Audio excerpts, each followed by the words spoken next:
Kayo'y nakikinig sa Target On Air. Target On Air. Ang ating text line 0927-861-1921. Ito, bawas muna tayo ng mga ilang text ha. Nabasa po namin karig sa isang pahayagan na formal na pong sinampahan ng kaso ni PCS GM Mel Robles ay yung isang vlogger. Ang balitang ito ay hatid sa inyo ng Digama Waste Porac. Hindi, kanina sinisika po namin makausap si PCS GM Mel Robles.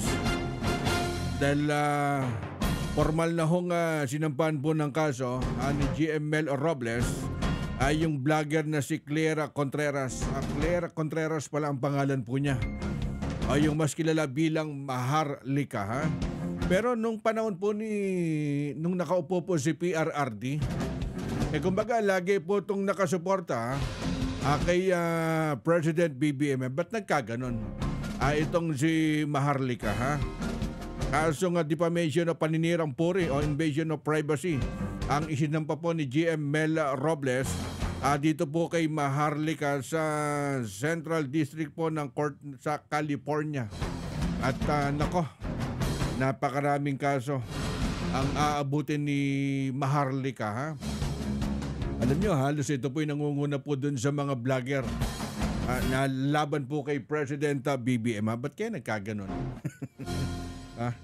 Samantalang kung babalikan nyo lang nung last administration, anong panahon po ni dating Pangulong Digong, grabe po kung buhatin po si President BBM. Ngayon mukhang iba na po naging frequency ni Maharlika ha. Nagsagawa po ng press conference yung mga kaibigan at sinabi po ni GM Mel Robles na nagpasya po silang mag-asawa na magsampa po ng kaso para ipagtanggol ang kanilang karangalan, pangalan, reputasyon at dignidad ng kanilang pamilya. Kumbaga napakinggan ko sa mga ilang interview kay GM Mel Robles, kumbaga kung sa kanya kaya po niyang depensahan pinag-uusapan po dito, pamilya na yung anak po niya. Nadadamay na kumbaga araw-araw doon sa kanyang vlog ni Maharlika. Kaya nga tinawag po ni GM Mel Robles na si Maharlika Queen of Fake News. Na gumagamit po ng social media, kumbaga nakakuble sa social media mga kaibigan. Kumbaga inakusahan din ni Maharlika na wala pong batayan na pagpuna doon po sa administrasyon ni Pangulong Ferdinand R. Marcos. Sana makausap natin si GM Mel Robles at alamin po natin yung sinampang kaso dyan sa Central District Court dyan po sa California. At naandyan po si Maharlika kasi kung susundan niya yung kanyang mga vlog, talagang para mga wala ho siyang oras at araw na pinaliligtas laban po ngayon sa nakaupo sa administrasyon mga kaibigan ha. At mamaya subukan po natin balikan ng tawag si GM Mel Robles ng PCS. Alam niyo, napakarami po ngayon ng programa ng PCS. Kumbaga kung iisa-isain po natin mga kaibigan, lalo po doon sa naging biktima po ng Karina, Abay to the rescue. Yung lahat po ng may franchise po ng STL, kumbaga nagtulong-tulong po sila, maging ang tanggapan po ng PCS para umayuda. Doon po sa naging biktima na po ng pagbaha o kalamidad. Naandyan po ang PCSO. Samantalang walang ginawa araw-araw dun sa kanyang vlog, itong si Maharlika para sirain yung reputasyon. Pinag-uusapan nandito boss, pamilya na kumbaga doon na po nasaktan si GM Mel Robles. Kumbaga daanin po natin doon po sa tamang proseso. Kumbaga sa court, doon po siya sumagot. Kasi kung si GM Mel Robles lang, kumbaga kayang-kaya po niyang depensaan yung sarili niya. Pinag-uusapan na po dito yung pamilya, yung anak po niya. Siyempre, social media, kumbaga walang limit po yan diba? At walang news editor, kung ano banggitin po dun sa kanilang mga vlog. At wala po silang iniingatan na outlet, diba? Hindi kagaya pag nasa broadcast media ka, At dapat alam mo.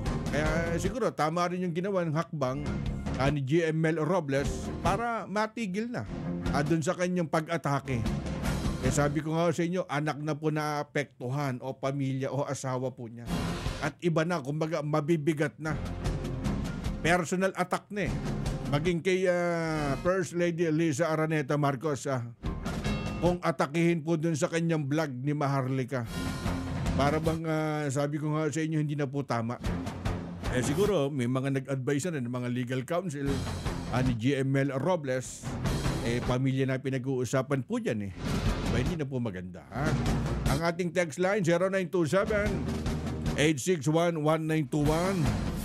Dati Karex, todo todo ang pagsuporta po niya kay President BBM na naghahain ng election protest laban po kay dating Vice President Leni Robredo. At ngayon nag-unfollow na ako sa kanyang vlog kay Maharlika. Eto, magbabalik po kami Kayo'y nakikinig sa Target on Air. Target on Air. Ang balitang ito ay hatid sa inyo ng Digama Waste Porac. Panatilihing masaya ang paglilibang. Magtakda na oras at limitahan ang gastos sa paglalaro. Huwag magsugal kung nalulungkot. Huwag hayaang makasira ng buhay at pamilya. Para sa impormasyon ukol sa responsible gaming, tumawag lamang sa hotline number 02-8404-0171 o bisitahin ang www.casinofilipino.ph. Isang mensahe mula sa PAGCOR. Gambling is for 21 years old and above only. Keep it fun. Game responsibly. Hindi umuurong sa pagtulong, kawang-gawa sa lahat sinusulong. PCSO, PCSO. Hindi umuurong sa pagtulong ang PCSO.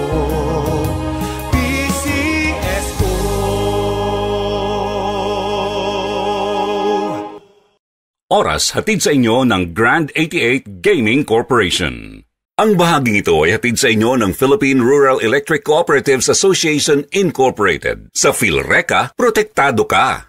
Sumainyo ang isa na namang makabuluhang edisyon ng Target on Air. Kasama si Karex Kayanong. Abangan muli bukas alas 3 hanggang alas 4 ng hapon. Kung salot ka sa bayan, ikaw ang isusunod ni Karex Kayanong na Target on Air.